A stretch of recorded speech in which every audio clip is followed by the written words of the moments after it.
The dress code is arguably one of the most intensely focused upon subjects regarding Muslim women, but as you'll see, the source material suggests it's also one of the most misunderstood. In this explainer, we are going to separate the actual textual evidence found in the Quran from centuries of cultural tradition. Here's our roadmap for this explainer. 1. The garment of righteousness. 2. Apparent versus hidden beauty. 3. Redefining the word hijab. 4. A situation-specific rule. And 5. Flexibility and modesty. Kicking things off with Section 1, the garment of righteousness.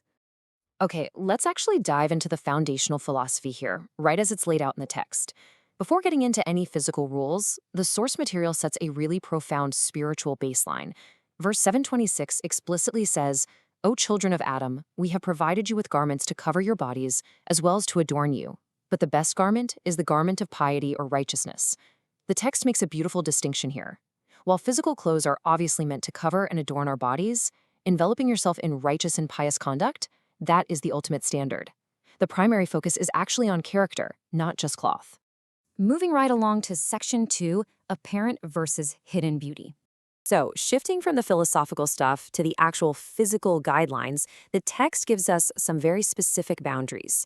It divides physical beauty into two distinct categories for both men and women, which is absolutely crucial for understanding modesty. Verses 24, 30, and 31 command believing men and women to lower their gaze and guard their private parts. But then, it gives a specific instruction to women. It says they shouldn't reveal their beauty except what is apparent, while keeping the rest hidden from the general public, though the text does list some exceptions for family members. So, it basically creates a binary: apparent beauty which can be revealed, and hidden beauty which must be covered. But how do we actually know which body parts belong to which category? Now, this is where our textual detective work gets really interesting. Later in that exact same verse, 24:31, there is this fascinating instruction. It says, "And let them not strike with their feet that reveals what they are keeping hidden of their beauty." By looking at this specific instruction about walking or striking the feet, we can logically deduce what hidden beauty actually means. Think about it for a second. What parts of the body actually jiggle or stand out when someone strikes their feet hard against the ground? Well, a heavy stomping stride really only highlights specific areas, right? We're talking private parts, buttocks, thighs, breasts, and hips. Therefore, logically, any part that isn't revealed by that kind of stomping action shouldn't be considered part of this hidden beauty. This means parts like the face, hair, hands, and feet naturally fall into the apparent category. And what's wild is that this logical deduction aligns perfectly with the Quran's instructions for daily ablution, the washing ritual before prayer, which explicitly requires washing the hands, arms, face, head, and feet. All right, let's hit Section 3, redefining the word hijab. So let's look at the actual linguistic definition of a word we'd literally hear all the time: hijab. Today, it's pretty much exclusively used to describe a Muslim woman's headscarf. But if we strictly look at the text, in every single Quranic occurrence, and it pops up several times, the word hijab means a physical or metaphorical barrier, like a screen or seclusion. It intervenes between two things. It is literally never used in the text to mean an item of clothing. On top of that, items like the face-covering niqab or full-body burqa are just completely absent from the Quran. In fact, verse 2461 explicitly states that believing men and women are free to eat in each other's company. I mean, think about it. A veil covering your mouth would obviously be highly impractical for sharing a meal together. So you're probably wondering, if the text doesn't use the word hijab for clothing, what word does it use? Well, it uses khumur. In verse 2431, the text says to draw their khumur over their chests. Classical Arabic dictionaries define this as any cover made of cloth or a head cover. But here's the really important part. Even if we translate it as head cover, the specific textual order in the verse is to draw these covers over their chests, to cover the bosom. It is an instruction about covering the chest. It's not an explicit instruction to cover the head. And honestly, this just brilliantly shows the nuance of Arabic grammar. The text uses the preposition be, which translates to with. The instruction is to cover the chest with their covers. If the text had used the preposition men, which means part of, it would imply leaving a part of the cover on the head while pulling another piece down over the chest. But it uses be.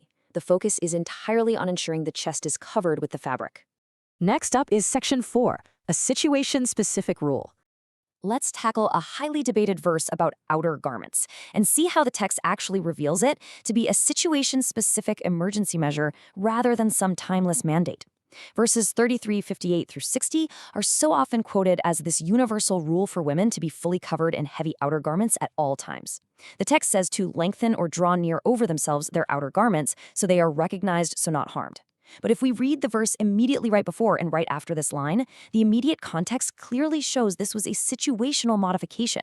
The text is talking about hypocrites spreading lies in the city and people actively harming the believers. It's a very specific instruction to protect women from open hostility in that exact chaotic moment. If we break this down logically based on the source analysis, for this outer garment modification to actually work as a deterrent, 4 things absolutely had to be in place. First, open enmity must be present and directed at the women. Second, the modification of the dress has to be common knowledge, so the perpetrators actually recognize the signal. Third, the dress modification clearly differentiates the specific group of women. And fourth, an authority must be in place to expel the perpetrators if they don't back down. This proves it wasn't some peacetime universal rule. It was a strategic, situation-specific solution to street harassment. So here's the crucial takeaway. The text's own internal logic kind of refutes the idea of this being a universal peacetime mandate. Just think about the logistics for a second. You simply cannot modify an outer garment to be recognized in an emergency if you are already wearing it exactly that way every single day, right? If the full cover-up was already the daily norm, drawing the garment near to signal, hey, do not harm me, just wouldn't work, because nothing would look any different. The solution described in the verse relies entirely on the modification being a visible, obvious change from the everyday norm. And finally, Section 5, Flexibility and Modesty. Zooming out from all this granular linguistic stuff, we actually find an overarching framework of real flexibility in the text.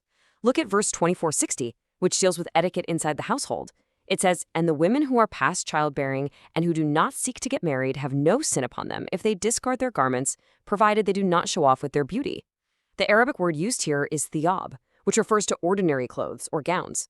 This clearly establishes that while wearing ordinary clothes is the standard, the rules naturally possess built-in flexibility based on age, intent, and environment. It is not a rigid, one-size-fits-all absolute. This really perfectly illustrates the primary source approach. The text gives simple, basic modesty boundaries, like covering the private parts and the chest and guarding hidden beauty. But outside of that, it offers flexible guidance designed to adapt to different situations, functions, and societies. This flexibility is actually described in the text as a mercy. And above all, it repeatedly refocuses the believer on what truly matters, wearing that metaphorical garment of righteousness. As we wrap up this explainer, I want to leave you with a final thought to ponder. We've seen what the primary text actually says when we strip away all the cultural baggage. We've seen its basic rules, its logical context, and its built-in flexibility. So I want you to ask yourself, how much of what we assume is a strict, undeniable textual mandate is actually just layers of human interpretation and cultural tradition altering a flexible baseline? It really highlights the power of going straight back to the source.